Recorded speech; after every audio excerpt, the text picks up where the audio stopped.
고난 너머에 더 큰 고난이 기다린다 할지라도 오직 하나님 말을 신뢰하십시오. 여러분의 영혼의 시력이 회복되기를 마음이 없는 분에게 시청자가 아니라 누리는 예배자가 되어야 됩니다. 샬롬, 하나님의 은혜가 넘치는 수요일입니다. 오늘도 하나님의 말씀 안에 거하고 하나님께서 기뻐하시는 일을 행하며 살아갈 수 있는 오늘 하루가 되기를 간절히 기대하고 소망합니다. 함께 나눌 말씀은 잠언 6장 20절부터입니다. 아이들아, 아버지의 명령을 지키고 어머니의 가르침을 저버리지 말아라. 그것을 항상 네 마음에 간직하며 내 목에 걸고 다니라.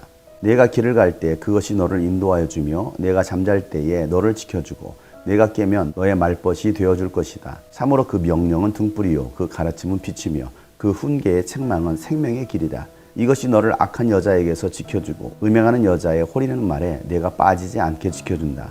내 마음에 그런 여자의 아름다움을 탐내지 말고 그 눈짓에 홀리지 말아라. 과연 창녀는 사람을 빵 한 덩이만 남게 만들며 음란한 여자는 내 귀중한 생명을 앗아간다.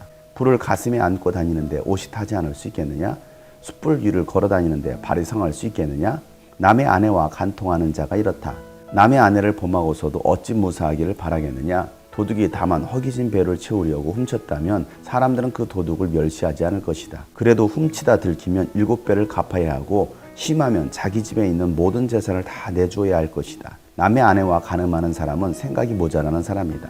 자기 영혼을 망치려는 사람만이 그런 일을 한다. 그는 매를 맞고 창피를 당할 것이니 그 수치를 절대로 씻을 수 없을 것이다. 그의 남편이 질투에 불타서 복수하는 날 조금도 동정하여 주지 않을 것이다. 어떤 보상도 거들떠 보려고 하지 않을 것이며 아무리 많은 위자료를 가져다 주어도 받으려 하지 않을 것이다. 아멘. 자녀들은 부모의 말을 잘 들어야 됩니다. 아버지의 명령과 어머니의 가르침을 잘 들어야 됩니다. 그리고 따라야 됩니다. 그런 자녀를 하나님께서 책임져 주십니다. 부모는 자녀들에게 하나님의 말씀으로 양육해야 합니다. 잘 가르쳐야 됩니다. 그래서 그들의 마음 가운데 하나님의 말씀을 새길 수 있도록 해야 됩니다.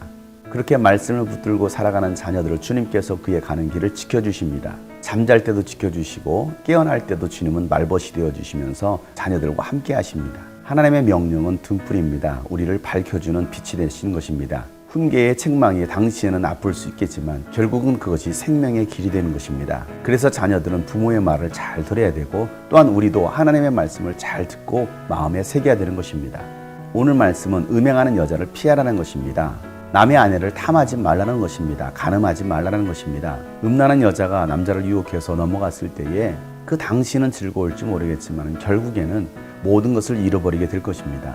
남의 아내를 간음하는 사람은 생각이 모자란 사람이라는 것입니다. 자기 영혼을 망치는 사람만이 그런 일을 할 것이라는 겁니다. 남의 아내를 간음하다가 발각이 되었을 때는 수치를 당할 뿐만 아니라 위자료로도 해결할 수 없다는 것입니다. 결국에는 가정도 파괴가 되고 그동안 쌓아왔던 그 모든 것들이 다 한순간에 무너지고 말 것입니다. 그래서 하나님은 결코 이웃의 아내를 탐하지 말라라고 말씀하고 계십니다. 부모의 말을 귀담아 듣는 사람, 하나님의 말씀을 귀담아 듣는 하나님의 자녀들은 하나님께서 그의 삶을 책임져 주실 것입니다. 그러나 오늘 말씀처럼 남의 아내를 탐하다가는 결국에는 망하게 될 것입니다.